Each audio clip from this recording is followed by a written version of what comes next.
Merci de choisir Walfadjri pour vous informer. Bonsoir et bienvenue dans ce 20h au sommaire. Main dans la main, les transporteurs du Sénégal disent non à la décision de l'État d'exiger des licences pour le transport entre le Sénégal et la Gambie. Réunis à Kaolack, qui déplorent également la concurrence déloyale que leur impose Dakar Demdik. Leur réaction à suivre dans ce 20h. Sévices corporels contre un jeune talibé à Louga. Le présumé auteur Cheikhouna Gueye et ses complices placés sous mandat de dépôt. Le procès est prévu ce 27 novembre. Les détails sur cette affaire, ce sera avec Omar Kairé, notre correspondant permanent à Louga. Fatwa de Serigne Abdou Samad Mbaké contre l'insécurité grandissante à Touba. Le religieux impute la responsabilité aux autorités étatiques qui, selon eux, n'ont pas pris à bras le corps cette problématique. Ces propos à suivre dans cette édition qui démarre tout de suite.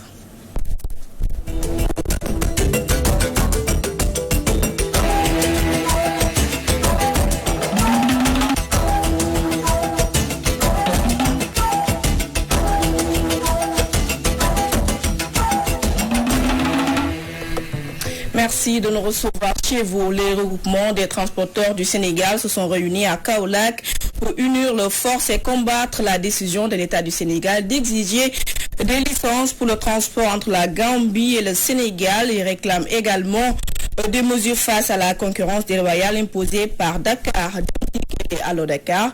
Al-Hassan Ba. L'Assemblée générale à Kaolack, les regroupements des transporteurs du Sénégal mutualisent leurs forces pour dénoncer et fustiger jusqu'à la dernière énergie l'octroi de licences aux transporteurs gambiens, un acte qu'ils jugent d'être synonyme de suppression des gares routières sénégalaises se trouvant dans les zones frontalières avec la Gambie. Si tu prends des licences pour permettre aux véhicules gambiens et sénégalais de prendre des passagers à partir de Farafenni, la gare routière de Kër Ayib n'a plus le droit d'exister. Mais une fois que l'installation de ces licences avec des voitures climatisées en Gambie, les clients ne vont plus venir dans ces gares routières. Donc, demain Karam aussi, et même Sénoba, parce que les voitures peuvent prendre les passagers à partir de Soma, à partir de la sortie de Séléti, et même vers Badiara. Selon toujours ces chauffeurs, l'État devrait apporter solution à la concurrence déloyale qu'ils subissent dans le transport au lieu d'aller fouiner ailleurs. Il y a le transport déloyal. Vous voyez que tous les voitures particulières prennent des passagers là où ils veulent et partout. Les taxis Allo Dakar, c'est les clandos, les Allo Dakar, les Wargaïlé. L'État devait vraiment nous soutenir pour nous permettre vraiment d'éliminer ce transport déloyal. Donc aujourd'hui, je pense que ce serait mieux de le faire que de nous imposer des licences pour la Gambie. Autre chose que les transporteurs ont souligné, c'est le cas des bus Sénégal Demdik qui débarquent dans les régions sans qu'ils ne soient informés ni impliqués par l'autorité. On ne nous l'a même pas informé.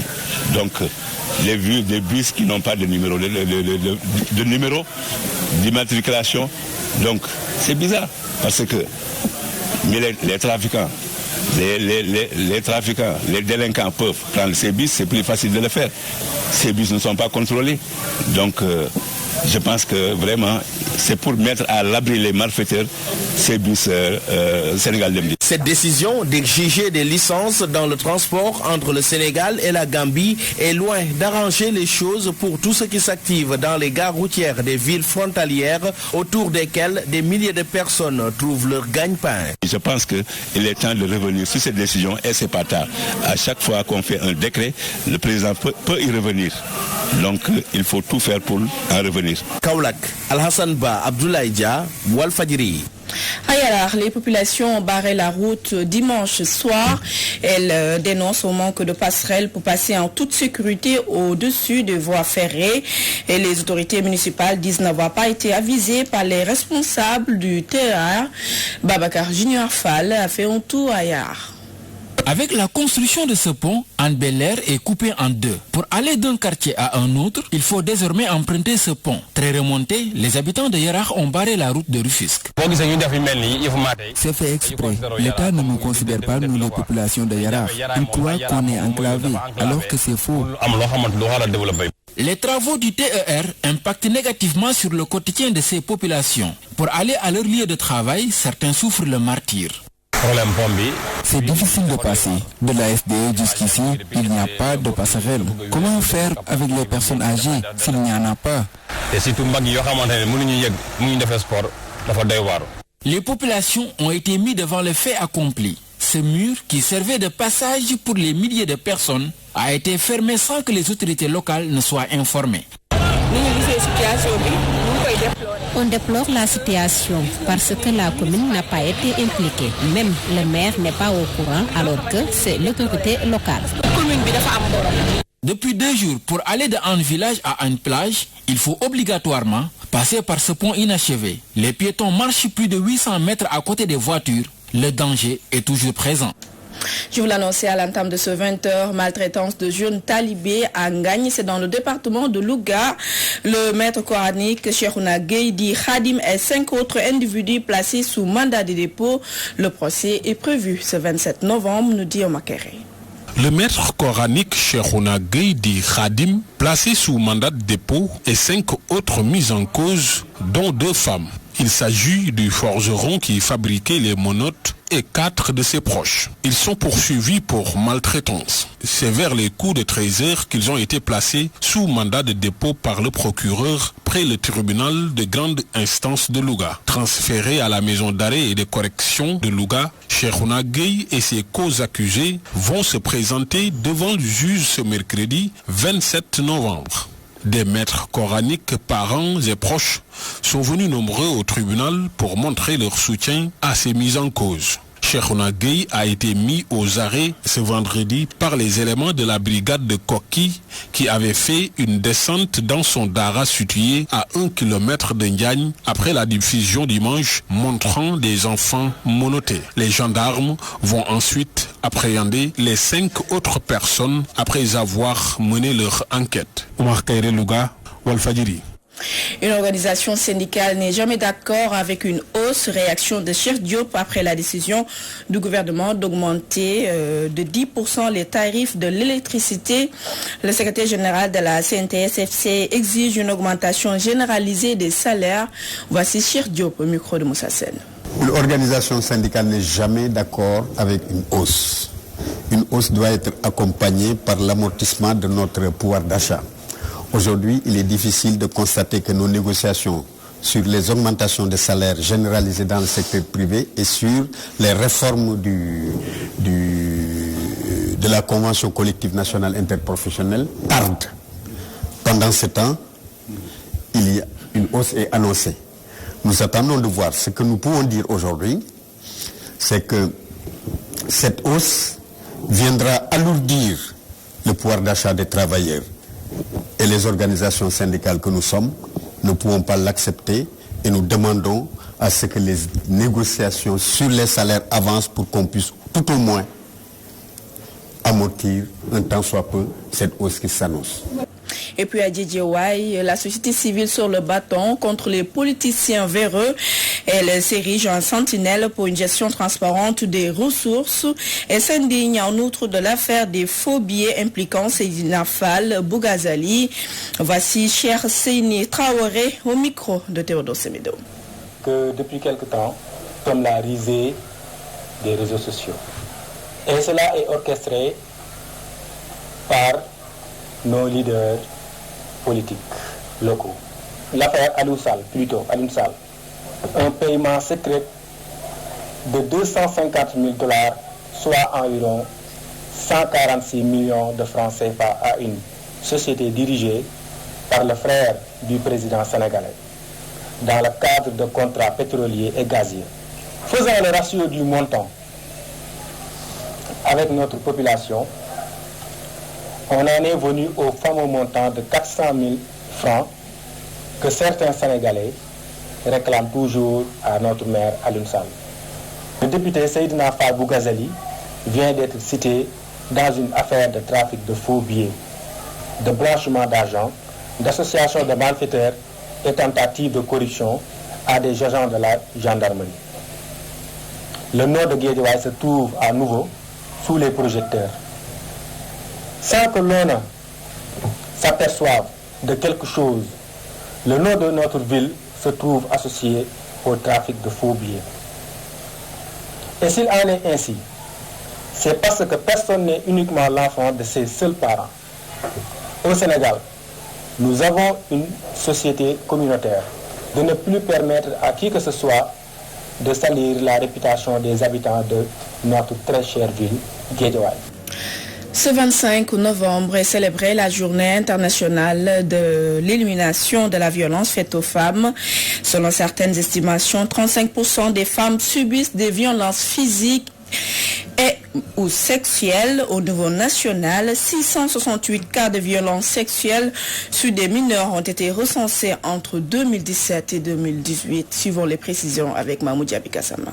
Sous le thème « Oranger le monde, la génération égalité s'oppose au viol » a été réarticulé au niveau national autour du sous-thème « Dressons-nous contre le viol ». Cette thématique de l'ONU invite les populations à redynamiser le dialogue et la communication autour des options stratégiques à déployer pour prévenir les violences sexuelles, mais aussi protéger les femmes et les filles et assurer une réponse plus efficace aux victimes. Selon les estimations, 35% des femmes dans le monde ont subi des violences physiques et ou sexuelles de la part d'un partenaire intime ou des violences sexuelles de la part d'une autre personne, sans compter le harcèlement sexuel à un moment donné dans leur vie. Les données montrent également que chez les femmes qui ont été victimes de violences physiques ou sexuelles de la part de leur conjoint, les taux de dépression sont plus élevés si elles ont subi un avortement ou contracté le VIH par rapport aux femmes n'ayant pas eu à subir de telles violences. Au Sénégal, très peu de femmes et de filles ont échappé à la mort. 668 cas de violences sexuelles sur des mineurs ont été recensés entre 2017 et 2018. 706 femmes ont été sexuellement agressées à la maison en rentrant du travail ou dans la rue. Ces chiffres sont rapportés par les cahiers du CNBF présents dans 12 régions du Sénégal. Entre janvier 2019 et novembre, l'inquiétude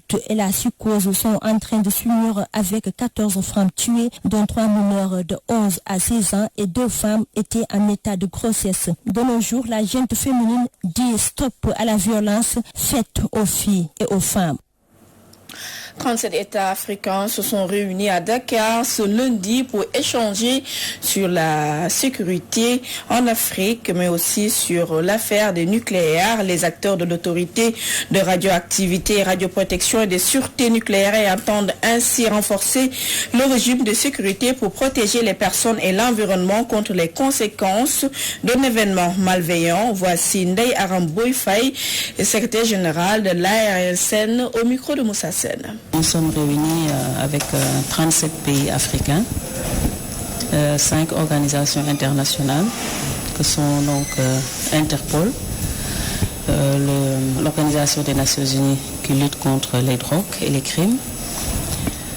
Nous avons aussi le département américain de l'énergie et les centres d'excellence de l'Union européenne.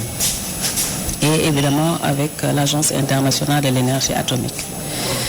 Alors cet atelier régional qui regroupe donc tous ces pays africains vise à donc faire un pas pour voir comment les plans intégrés d'appui à la sécurité nucléaire dans ces différents pays ont été mis en œuvre et pour pouvoir trouver ensemble les besoins communs dans la région africaine pour pouvoir donc lutter contre tout ce qu'on appelle actes malveillants contre les matières nucléaires ou autres matières radioactives.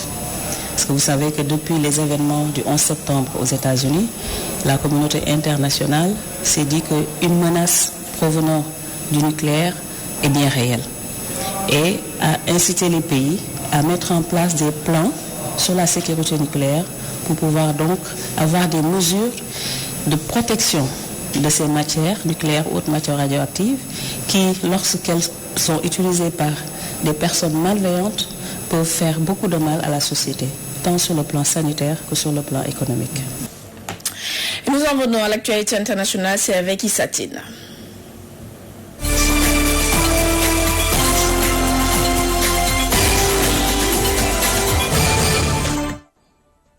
La présidence de la République démocratique du Congo a annoncé dans un communiqué ce lundi des opérations conjointes entre l'armée nationale et la MONUSCO, mission des Nations Unies au Congo, à Beni et dans le nord Kivu. Ceci pour assurer la paix et la sécurité à la population civile. La présidence a également annoncé l'installation d'un quartier général avancé des forces armées à Beni à l'issue d'une réunion urgente d'un conseil de sécurité à Kinshasa présidé par le chef de l'État Félix Tshisekedi en présence de la chef de la MONUSCO, Madame Leila Zerougui.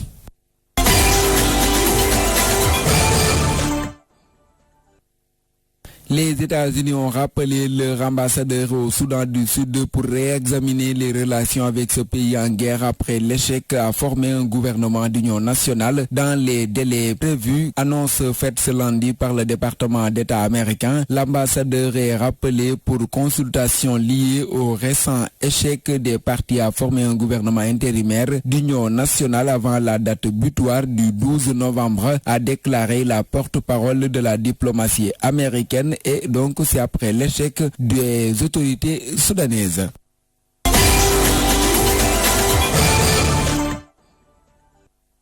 Au moins 143 personnes ont été tuées par les forces de l'ordre dans le mouvement de contestation qui a secoué l'Iran plus tôt en novembre, a indiqué ce lundi Amnesty International, renvoyant à la hausse son bilan d'au moins 106 manifestants tués. Selon l'ONG qui poursuit ses enquêtes, le bilan pourrait bien être encore plus lourd. La communauté internationale doit dénoncer l'usage intentionnel de la force létale par les forces de sécurité iraniennes ayant conduit au meurtre d'au moins 143 manifestants dans les rassemblements qui avaient éclaté le 15 novembre dernier, a écrit l'ONG de défense des droits de l'homme dans un communiqué. Et les morts ont presque toutes été provoquées par l'usage d'armes à feu, a indiqué ce même communiqué, notant qu'un homme serait mort après avoir inhalé des gaz lacrymogènes et un autre après avoir été frappé.